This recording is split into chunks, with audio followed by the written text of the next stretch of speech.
Hey YouTube, Rook here from Rook Geek Goodness, my little channel on the interweb for all things geeky and cool. On this video, guys, is going to be another action figure review. We're going to be looking at the Mattel DC Multiverse Jessica Cruz in a 6-inch scale. Now, you might be looking at the packaging going, well, Rook, I didn't know there was a female Green Lantern. Yes, there indeed is one. She basically debuted in 2013 in one page of a comic. I believe it was a Justice League comic, and her full real appearance was in 2014. She was actually a bad guy who became a good guy later in that actual comic down the road. She was created by legendary writer, of course, Geoff Johns, and Ethan Van Sciver, the legendary now penciler who did a lot of Green Lantern comics back in the day, especially during the Blackest Night run. Now, I'm going to be reviewing this figure, the actual action figure of Jessica Cruz. I'm not talking about her character. I don't like the character Jessica Cruz. I don't think she's written right. I don't think she's portrayed right in the actual comics. So my bias aside, I'm not going to let my bias influence this review. I'm going to be reviewing the action figure Jessica Cruz, not the character. So let's actually go into a full breakdown. We're going to look at the packaging as a whole, this brand new DC Multiverse packaging. We're going to look at the paint, the articulation, and very important, the accessories. And conclude the video on final thoughts for you, the viewer. Should you actually purchase the Mattel DC Universe Multiverse 6-inch Jessica Cruz figure? Stay tuned, guys. We're going to go to a breakdown. Alright guys, we're in the breakdown segment looking at Mattel's DC Multiverse Jessica Cruz, part of the DC Rebirth line in a 6-inch scale. First and foremost is the actual packaging. This is a brand new design for the Multiverse line. I think they're going to keep this packaging going forward. They changed it completely. They revamped it based on what we saw in the prior waves. Of course, I'll put a picture up so you can take a look at it at this time. Now, the actual lightning effects have come off the actual attachment points right here. I do apologize for that. So if we actually look at the packaging here, you'll see at the top here it does say Collect and Connect. You do see the name of the actual figure across the top, says Jessica Cruz. You have the big DC logo right there. You have a shot of her right here, which is a picture, an actual comic rendition, pretty accurate of what she looked like in the comics. You have down here DC, and you have the Multiverse at the bottom here in a sort of weird configuration, sort of slants in a very, very odd angle. You see it kind of cut right here. It goes this way and then it cuts in. Of course, on this side of the actual figure, we have DC and a shot of her again. And on the back of the packaging is a little write-up about Jessica Cruz and the DC Rebirth line. If you look over here, you have all the figures that were available in this particular wave. You had Superman, Batwoman, Jessica Cruz, Two-Face, and Martian Manhunter. Now, the allocation on this is a bit weird because she's one per package. So just for every case, there's 2 Supermans, 2 Batmans, 1 Jessica Cruz, 1 Two-Face, and 2 Martian Manhunters. So she's a harder figure to find. And of course, you need the actual legs. She comes with the leg pieces to build Clayface, which is, she's listed as number 3 figure, and that's what the actual Clayface figure would look like all put together. So let's actually get this figure out of packaging and continue with the breakdown. Alright, we have Jessica Cruz out of packaging. The very first thing we do after we take a figure out of packaging is look at the paint and presentation. It looks very, very good. Very clean paint on this actual figure. The traditional green and the black, and with the white on the actual boots and gloves. Black on the legs and in the sort of on the chest area. Green in the front and on the shoulder pads. Very traditional Green Lantern look and feel. If you look here, she has the Green Lantern logo on the actual chest piece right here. And if you look at her face, she has the Green Lantern logo right here. That's how she's represented in the actual comics. I'll put a picture over here if you want to take a look at what she looks like in the actual comics itself. Her hair is really cool because it's this long black piece of hair. It's all one solid piece. It goes down to about the middle of her back. There is no articulation with the hair. It is all one solid piece of material. Speaking of articulation, let's actually look at the articulation on the figure. The head is really good because it can spin 360 and goes up and down. Decent range of motion, as you can see doing right here. Arms, both arms, can go out to a full T. You can spin them 360 degrees. There's a little bit of hindrance on the hair just because of the sculpt. You might have to move the hair out of the way to get the arm to bend the full range of motion here. If we look at the elbow, she has a single jointed elbow right here. You can spin the wrist at the elbow 360 as well. A lot of articulation right here. I do like that. Wrist spinning 360, and you have a bend in the wrist. There is a ring sculpted in with a bit of paint there. It's a little bit of sculpting, so I do like it when Mattel does put the sculpting for the actual power rings. A lot of companies won't. They'll just put a blotch of paint, so I do like that. Moving down to the figure, on the actual chest itself, it is on a floating joint. So you see it rotating left and right. independently of the actual body. So you can spin it left and right. You can spin it 360 degrees, and you see me doing right there. There is no chest rocker, meaning this is all one solid piece of material. This is all sculpted in. There is no movement in this portion of the actual figure, the waist itself. Legs is pretty cool because it's a little different here, and I want to talk about that in depth. She can actually get a decent kick about right here, with no straining of the actual joints. You can butterfly the legs open a little bit to get this sort of split. It's not that hinge joint that we've seen on a lot of Mattel figures, so I do like that. I do like this joint here. I think it's very, very good. If you look, there is rotation at the actual thigh, 360 degrees, as you see the legs spinning here. I do like that range of motion. This is the part that I find very, very, very odd. It is a double jointed knee, but the way this knee works is very weird. You have a single joint here, but to get the double joint, you have to push it again to get the joint to snap open. So she does have a decent range of motion. I mean, that's a large amount of articulation you see right here. Again, I'll kind of showcase this over this way so you can see what I'm talking about. To get the double jointed knee to come, you have to push the leg again and then push it up to pop this knee open. Very, very odd. I don't know why Mattel went this direction with this joint. Very, very weird.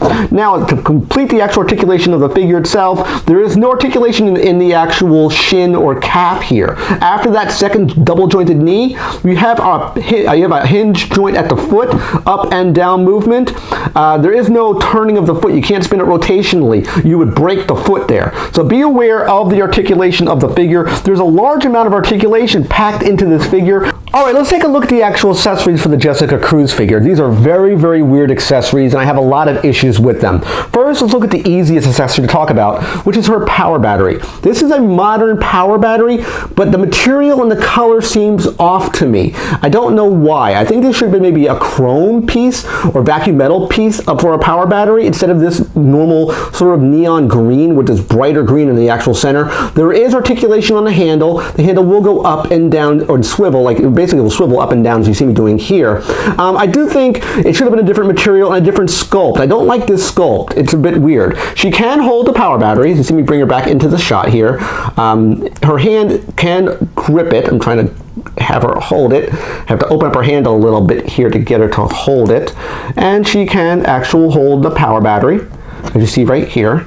She holds it sort of weird, but she can hold the actual power battery, which I'm happy. So it looks like she's kind of charging the power battery up there. So it looks really, really cool, the effect you can do with that. So power battery removed. Let's talk about the other accessories here, because I have a big problem with these things right here. I'll bring her back into the shot so you can see her, if I can get her to stand. She is a little bit top heavy where she'll just dangle and fall down. We have these 4 energy sort of vines, these green neon pieces. And these are designed supposedly to attach to the figure. These longer ones, I can only make the assumption, attach to her leg, because they have these little wrap points that wrap around.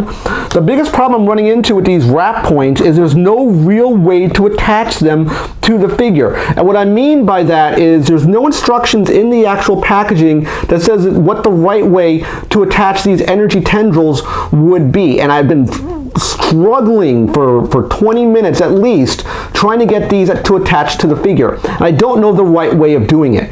I've been, like I said, I've been having issues. You hear me sort of floundering with it on the actual review. That's how I actually felt trying to get these tendrils attached to the actual figure. So I'm not sure of the right way to really put these on, these long ones. The short ones I can actually do. The short ones aren't that bad. I'll showcase them so you can see what they look like.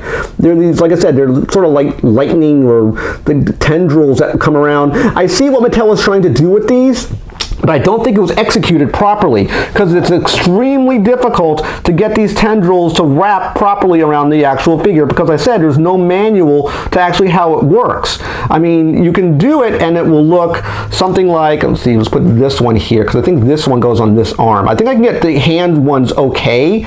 It's the long ones that I can't really get properly, and that's what I've been struggling with. So you can get something like this sort of look. I do like how it looks. I think it looks cool, but as far as trying to pose it with the articulation, it will never work. That, I think, is the shortcoming that I've been running with this actual figure, and I think it's extremely challenging and extremely time-consuming to try to get these energy tendrils on the actual figures. You see me doing right here. This is how it kind of would look like, at least for the arms, because there's no, like I said, there's no attachment points that make it wrap right, and they just kind of just hold by friction. That's the best they normally hold. These, I struggled with so hard, guys, to try to get these leg tendrils on. It's extremely, extremely difficult. I'll take a cut in a second here and try to get these on and showcase you what they actually look like. Alright guys, this is kind of how it would look like when you put all the energy tendrils on the actual Jessica Cruz figure. Again, I'm not sure if this is right or not. It seems very, very finicky to try to actually do this because, again, I don't know the right way of doing this. There looks like these little these little forks that go maybe under her armpit. I don't know. I'm trying to do the best I can with what I know. I've watched a lot of reviewers who talked about this figure in depth as well and had very similar problems that I had with the energy tendrils, so I wouldn't display her in this configuration. I would maybe go with the arm ones, but the leg ones are very, very finicky and very difficult to put in place. And I almost forgot the actual collect and connect piece. In this case, it's the legs of Clayface. He gets both the left and right legs of the actual Clayface figure. They have plug points in the very, very top. There is articulation at the top of the knee where it would be, and the actual foot itself is rather large. You can go left and right rocker on it. I do like the way the paint looks on it, but you'll need this figure, the Jessica Cruz, to get the collect and connect for Clayface. You get both legs for this figure. Alright guys, final thoughts on the DC Multiverse 6-inch Jessica Cruz figure from the DC Rebirth line. I actually went into this video thinking I would hate this figure, despise it. I don't like the Jessica Cruz figure from the comics, and I thought I would hate the action figure too. I actually like this action figure, don't get me wrong. There's a lot of good points, and there's some bad points as well, some very, very pain points with this actual figure. One being these energy constructs for the legs, the actual energy tendrils that you see here. I spent 20 minutes trying to get these on the actual figure in the breakdown segment. I had difficulty and struggled immensely with these things. I would not put this on the actual figure itself. The arms aren't too bad. The arms one, I see, they work for me. I can see displaying it with the arms one. These leg ones here are extremely finicky, and you can't pose it in a way when you actually put it on the actual figure to put them in any type of respectable pose, because these want to fall off. There's no way to really clamp it on the figure. They just wrap around the limbs, and there's no way to attach it really to the figure in any way that I normally see here.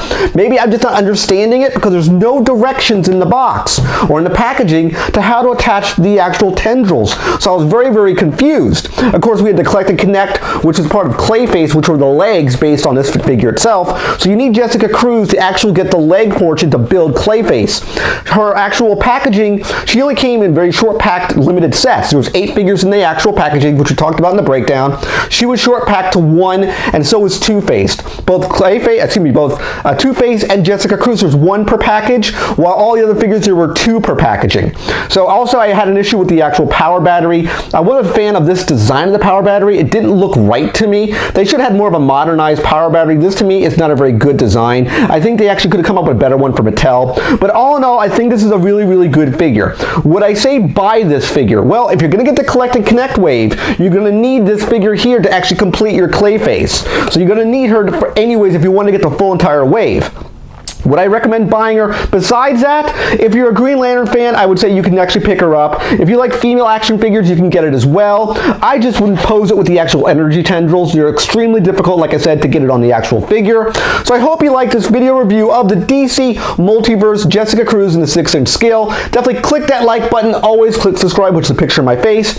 When you subscribe to my channel, click the bell icon to be notified of my latest videos. And last but not least, you can click Windows over here to watch more of my videos. Take care, guys. I'll see you next video, and bye-bye.